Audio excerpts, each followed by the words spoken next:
அஸ்ஸலாமு அலைக்கும். ஜிப்ரீல் அலைஹிஸ்ஸலாம் அல்லா இடத்துல கேட்குறாங்க, யா அல்லாஹ், ஒரே சமுதாயமா இருக்கக்கூடாதா? ஏன் மக்கள்லாம் எல்லாரும் ஒரு பாரபட்சமா வித்தியாசமா இருக்காங்க? எல்லாருமே ஒரே சமுதாயம் இருக்குன்னு அல்லா இடத்துல ஜிப்ரீல் அலைஹிஸ்ஸலாம் அல்லா இடத்துல கேட்குறாங்க. அப்போ அல்லாஹ் என்ன சொல்றான், ஜிப்ரீல் அங்க வாங்க, நீங்க அந்த சொர்க்கத்துல அந்த உள்ள போய் உங்களுக்கு பிடிச்ச பூ பறிச்சுட்டு வாங்க அல்லாஹ் சொல்ற.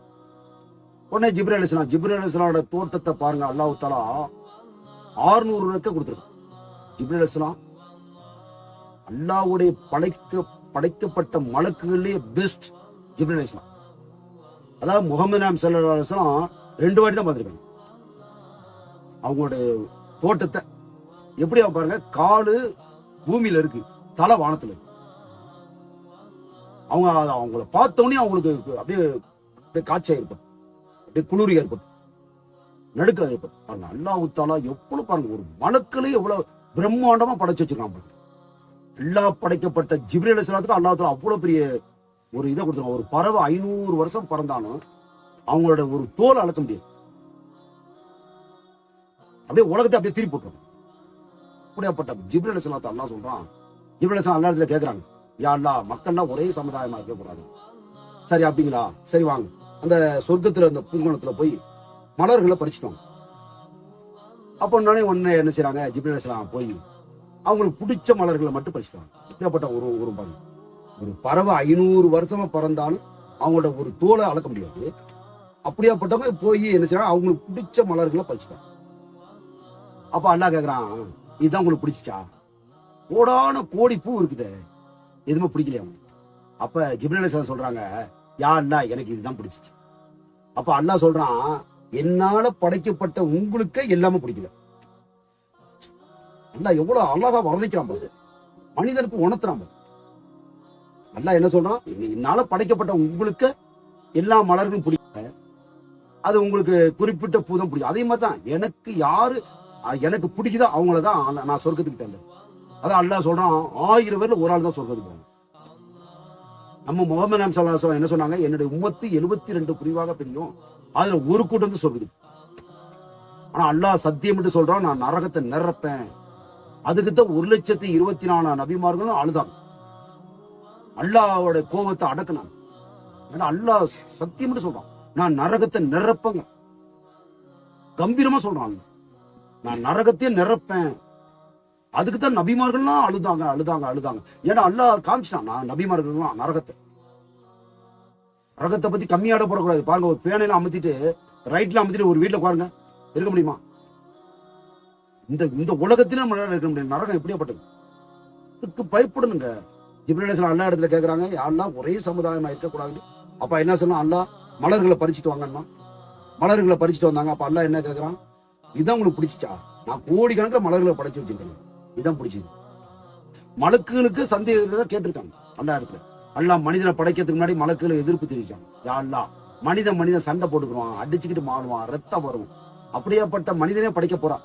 அப்ப அல்லாஹ் சொன்னா, நீங்க அறியாத நான் அறிவேன், நீங்க அறியாத நான் அறிவேன் என்ன சொல்றாங்க. அப்ப என்ன இதெல்லாம் என்ன, அல்லாஹ் தஆலா உணர்த்துறான். மனுஷனை அப்படியே படைச்சிட்டு அல்லாஹ் உடல, மனிதனுக்குள்ள எல்லா இதையும் கொடுக்குறான். பாருங்க, 1445 வருஷம் ரசூலுல்லாஹ் என்ன சொன்னாங்க, கையை கழுவிருங்க, சுத்தமாக இருங்க. வீட்டுக்குள்ள நுழைஞ்சோன்னு விஸ்வாஸ் பண்ணுவாங்க. இன்னைக்கு விஞ்ஞானி கண்டுபிடிக்குது, கையில எவ்வளவு அலர்ஜிகள் இருக்குது, வைரஸ் இருக்குது. பல்ல கூட்டிச்சானா விஞ்ஞானி, பல்ல கண்டுபிடிக்கல பாருங்க. ஆனா ரசூலுல்லாஹ் முஹம்மது நபி ஸல்லல்லாஹு அலைஹி வஸல்லம் 1445 வருஷத்துக்கு முன்னாடி சொல்லிட்டாங்க, வீட்டுக்குள்ள வந்தோடனே விஸ்வாஸ் பண்ணுவாங்க. கையில மட்டும் இல்ல, பல்லுலயும் இருக்குது வைரஸ். அதுதான் நபிமார்கள் அறிவாளி. வீட்டுக்குள்ள நுழைஞ்சோனே விஸ்வாஸ் பண்ணுவாங்க. அவங்க சக்கராத் ஆள்ல இருக்கும் போது விஸ்வாஸ் பண்ணிருக்காங்க. அழகான மார்க்கு பாருங்க. ஜிப்ரீல் அலைஹிஸ்ஸலாத்தை அல்லாஹ் தஆலா எப்படி சொல்றான் பாருங்க. ஜிப்ரீல் அலைஹிஸ்ஸலாமோட தோட்டத்தை பாருங்க, எவ்வளவு பிரம்மாண்டமா படைச்சு வச்சிருக்கான் பாருங்க. மலக்குகளே அவங்கதான் நம்ம கைரேகையை வந்து மாத்திட்டு போயிடுவாங்க. மின்னல் வேகத்தை வந்து நம்ம கைரேகையை மாத்திட்டு போயிடுவோம். அவ்வளவு பெரிய சிறப்பு உடையவங்க. அப்படியாப்பட்டவங்களும் என்ன செஞ்சாங்க, முஹம்மது நபி ஸல்லல்லாஹு அலைஹி வஸல்லம் மகராஜ் போகும்போது அவங்களால உள்ள போக முடியும். அவங்க சொல்லிட்டாங்க, இதுக்கப்புறம் நான் வந்து சாம்பலா போயிடுவேன். நம்ம முஹம்மது நபி ஸல்லல்லாஹு அலைஹி வஸல்லம் அல்லாஹ்வை நெருங்கி சந்திச்சுட்டு வந்தாங்க. எவ்வளவு பெரிய சிறப்பு உடையவங்க பாருங்க. நம்ம நபியை பின்பற்றணும். அந்த நபியத்தை நம்ம பின்பற்றி நம்ம நினைக்கும். அவங்களுடைய சுண்ணத்தான காரியத்தை நம்ம கடைபிடிக்கணும். 100% நன்மைங்க.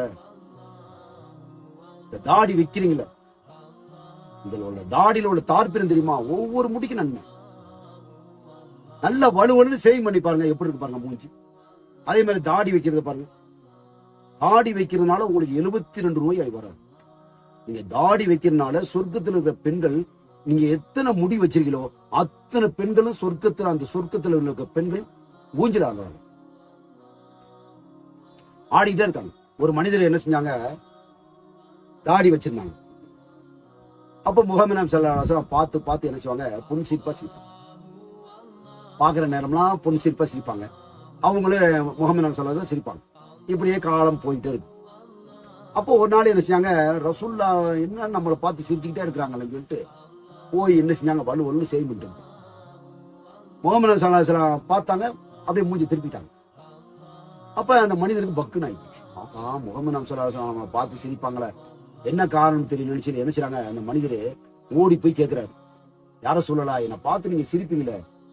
அப்ப முஹம்மது நபி ஸல்லல்லாஹு அலைஹி வஸல்லம் சொல்றாங்க, நீங்க வச்சிருந்தீங்களே தாடி, அந்த தாடியில 2 சொர்க்கத்தில் இருக்கிற பெண்களும் 2 முடியை பிடிச்சு சிரிச்சு விளையாடிட்டு இருந்தாங்க. அந்த காட்சியை பார்த்து நான் சிரிச்சுக்கிட்டே இருந்தேன்.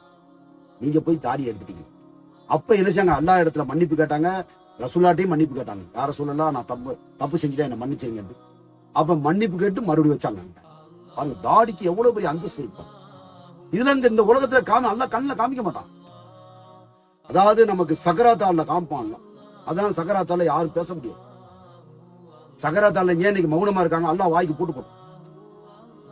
நீங்க செய்யறதுன்னா அல்லாஹ் தஆலா டைம் கொடுக்குறான். நீ என்ன தப்பு செஞ்சாலும் இங்கேயே கேட்டு, நான் இங்கேயே மன்னிச்சிருக்கேன், ஆனா அங்க மன்னிக்கணும். நீங்க என்னென்ன தப்பு செய்யல இங்கேயே கேட்டு, அங்க வந்துட்டீங்களாக்க உங்களுக்கு நீங்க செஞ்ச அமல்களை நான் எடை போடுவேன். நல்லது செஞ்சாக்க நீங்க நல்லபடியா சொர்க்கத்துக்கு போய், ஆனா கெடுதல் செஞ்சீங்க அதுக்குள்ள தண்டனை. அதாவது நரகத்துல கிடப்பாங்களாம், 1000 வருஷம் போகும். மலக்குகளுக்கு என்ன ஆகும், ஒரு மலக்குகளுக்கு என்ன, காது கேட்காது வாய் பேச மாட்டாங்க. மலக்கு 1000 வருஷத்துக்கு ஒரு வாட்டி தான் காது கேட்கும். அப்ப அந்த நரகவாசி சொல்லுவாங்களாம், நீங்க போய் அல்லா இடத்துல கேளுங்க, எங்களுக்கு ஒரே ஒரு நாள் ரெஸ்ட் மட்டும் கொடுங்க. ஏன் நரகத்திலே நாங்க கடந்து தோலை மட்டும் அல்லா மாத்திக்கிட்டார், உயிர் போவார், தோலை மட்டும் அல்லா மாத்திக்கிட்டார். அப்ப அந்த நரகவாசிலாம் கெஞ்சுவாங்க மலக்குகிட்ட போய் அல்லா இடத்துல காமா, யா அல்லா, இந்த மாதிரி மக்கள் எல்லாம் சொல்றாங்க, ஒரு நாளைக்கு மட்டும் ரெஸ்ட் கேட்கறாங்க. அப்ப அல்லாஹ் சொல்லுவானா, இன்னும் கூடும் குறையாது. அல்லாஹ் பாசம் உடையவன், நம்ம மேல பாசத்தை வச்சிருக்கான். அப்படியாப்பட்ட அல்லாஹ் எப்படி பேசுறாம. அதனாலதான் இந்த உலகத்துல அல்லாஹ் இடத்துல நம்ம மன்னிப்பு கேட்டுருந்தோம். உங்க அல்லாஹ் கடுமையா கோவப்படும். அதுக்குத்தான் 1,24,000 நபிமார்களும் அழுவாங்க, அழுதுகிட்டே இருப்பாங்க. இந்த மார்க்கத்தை பத்தி பேசினாவே சிரிப்ப வராதுங்க. அல்லாஹ் ரசூலுடைய மார்க்கத்தை பத்தி பேசினவங்க சிரிப்பு நமக்கு வராது. ஏன்னா இந்த மார்க்கத்துல குவாலிட்டியா தான். மார்க்கத்தை பத்தி டைம் போனா போதும், நேரம் போனா போதும், நம்ம பேசலாம். பயத்தோடு பேசணும், பயத்தோடு பேசணும். இந்த மார்க்கம் வந்துட்டு நபிமார்கள் கஷ்டப்பட்ட மார்க்கம், இது ஈஸி கிடையாது. நம்ம நினைச்ச மாதிரிலாம் பேச முடியாது. ஒரு பதவியில உட்கார்றதுக்கு பயப்படுவாங்க. இன்னைக்கு பதவியில உட்கார்றது சர்வ சாதனம் ஆயிடுச்சு. பதவியில உட்கார்ந்தா நம்ம மக்களுக்கு ஏதாவது ஒரு தப்பு செஞ்சுட்டா அல்லாஹ் நம்மளை பிடிச்சுக்குவான். ஒவ்வொரு நபிமாருடைய சம்பவத்தை பாருங்க, ஒவ்வொரு சகாபாக்களுடைய சம்பவத்தை பாருங்க. பதவியில நான் மாட்டேன், ஒரே ஒரு சட்டையை வச்சு துவைச்சு போடுவோம். மக்கள் எல்லாம் கேட்பாங்க, ஏன் உங்களுக்கு காசு இல்லையா, பணம் இல்லையா, ஏன் ஒரே சட்டையை துவைச்சு, நாளைக்கு அல்லாஹ்வுக்கு நான் பதில் சொல்லணுமா. இப்படி வாழ்ந்திருக்காங்க, கரெக்டா வாழ்ந்திருக்காங்க. அவங்க வாழ்ந்துட்டு போயிட்டாங்க. ஏதோ நம்ம 100% 2% கடைபிடிக்கும், இல்ல 1% கடைபிடிக்கும். அப்படி கடைபிடிச்சிட்டீங்க, நீங்க தான் அறிவு. இந்த உலகத்துல எவ்வளவு சொத்து சேர்த்துவீங்களே, போகும்போது வந்துருமா? சரி, நீங்க ஒரு சொத்து சேர்த்துட்டீங்களே, கபூர்ல உங்களை அடக்கம் பண்ணிட்டாங்க. யாராவது ஒரு நாளைக்கு உங்கள்ட்ட வந்து தங்குவாங்களா? சரி, ஒரு சொத்து சேர்த்து வச்சுட்டு போயிருக்காரு, ஒரு கபூர்ல போய் ஒரு நாளைக்கு தங்கிட்டு வரலாம், யாராவது தங்கிடுவாங்களா? நீங்க இறந்து போனா உங்க பாடியை எப்ப எடுக்கலாம்னு கேட்பாங்க. சுபூல மோத்தா போனா லொஹருக்குள்ள உங்களை எடுத்துடணும். லொஹர்ல மோத்தா போனா அசல்ல எடுத்துடணும். ஏன்னா அதுக்குள்ள டைம் கிடையாது, அதுக்குள்ள டைம் வைக்க முடியாது. மனச உடம்பு அதுக்குள்ள வைக்கிறதுக்கு அனுமதி கிடையாது. அதாவது அசர்ல மோத்தா போறீங்களா, மகரிப்ல எடுத்துடணும். அப்படிதான் அல்லாவுக்காக வாழணும். அதுக்குதான் சஹாபாக்கெல்லாம் அப்படி வாழ்ந்தாங்க. அல்லாவுடைய பாதையில தர்மம் பண்ணாங்க, அல்லாவுக்காகவே வாழ்ந்தாங்க, அல்லாவுக்காகவே ஏழை ஆனாங்க. கதிஜா நாயாரு செல்வ சீமாட் ஒட்டு போட்ட ஜாக்கெட் போட்டிருந்தாங்க. தோழி பெண்ணு கேட்டாங்களாம், நீங்க மக்காவுல அவ்வளவு கொடி கட்டி வாழ்ந்தீங்களே, அவ்வளவு பணக்காரியா இருந்தீங்களே, இந்த இஸ்லாத்துக்கு வந்து நீங்க ஒட்டு போட்ட ஜாக்கெட் போட்டிருக்கீங்க. அப்போ சொன்னாங்களாம், அல்லாஹ் தாலா இது மீட மடங்கு சொர்க்கத்தை கொடுப்பான், இல்லையே மதிக்க முடியும். ஒரு துணியை எடுத்துட்டு வந்து சகாபாக்கள், ஒரு பட்டு துணியை எடுத்துட்டு வந்து சகாபாக ரசூலாட்ட காமிக்கிறாங்க. யார சொல்லலாம், அந்த பட்டு துணி காஸ்டியான ஐட்டம்.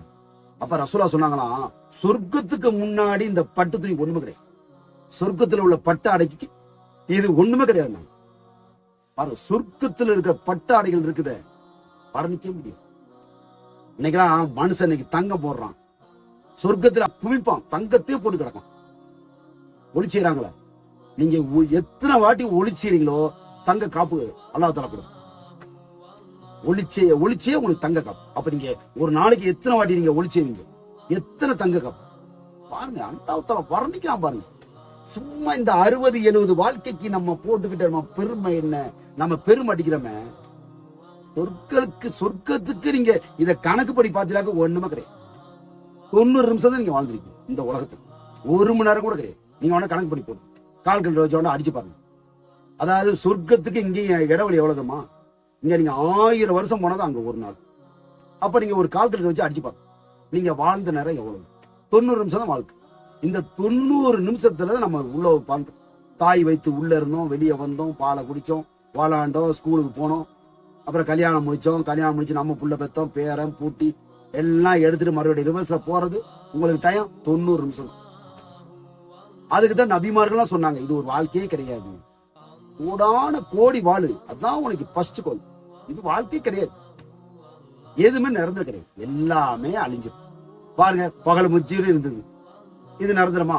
இப்ப இருட்டு வந்துடும், இருட்டு நிரந்தரமா? வெளிச்சம் மாறி மாறி மாறி மாறி வந்துகிட்டே இருக்கும். இது ஒரு நாளைக்கு முடிஞ்சு. ஆனா அது சொர்க்கத்துல முடிவே கிடையாது. நீங்க 1 கோடி வருஷம் வாழ்ந்தாலும் சரி, கோடான கோடி வருஷம் வாழ்ந்தாலும் சரி, ஒரு முடி நரைக்காது. உங்களுக்கு 33 வயசு, பெண்களுக்கு 33. அப்ப இந்த ஹதீஸை சொல்லும் போது ஒரு கிழவி அழுவுச்சான், நான் எப்படி சொர்க்கத்துக்கு போவேன், நான் எப்படி சொர்க்கத்துக்கு போவேன். அப்ப ரசூலுல்லாஹ் சொன்னாங்க, ஒன்னு அனுப்ப மாட்டான், உன்னை அப்படியே குமரி ஆக்கி விடுவான் சொல்லு. அப்ப சிரிச்சுட்டான், கிழவி அனுப்ப மாட்டான் சொர்க்கத்துக்கு. அந்த கிழவிய குமரி ஆக்கி 33 வயசு அப்படியே நல்லபடியா வாழு அப்படி அனுப்பி பாருங்க. எப்படியாப்பட்ட மார்க்கம், இந்த மார்க்கம் எவ்வளவு அழகான முறையில கொண்டு போயிருப்பாங்க. ஒரு மனிதன் பிறந்ததுல இருந்து அவன் மரணிக்கிற வரைக்கும் இந்த மார்க்கம் சொல்லுது, இப்படி வாழு, இப்படி வாழு, இப்படி வாழு, இப்படி வாழு, அழகான முறையில வாழ்ந்துட்டு போயிரு. உனக்கு அங்க வச்சுக்க சொல்லு. இல்ல உன் குணம் போன போனத்துல வாழ்றான், 60-70 தான் வாழலாம். பாருங்க, பெரிய பெரிய மன்னர்களை பாருங்க, எப்படியோ வாழ்ந்தாங்க. அதாவது கஜானா சாவிய, ஒட்டகத்துல உள்ள சாவிய 70 ஒட்டகம் சமூகம் கஜானா சாவி. அப்ப அவன்கிட்ட எவ்வளவு கோடிக்கணக்கில் சொத்து இருக்கு. இன்னைக்கு அவங்க எல்லாம் மண்ணோட மண்ணு.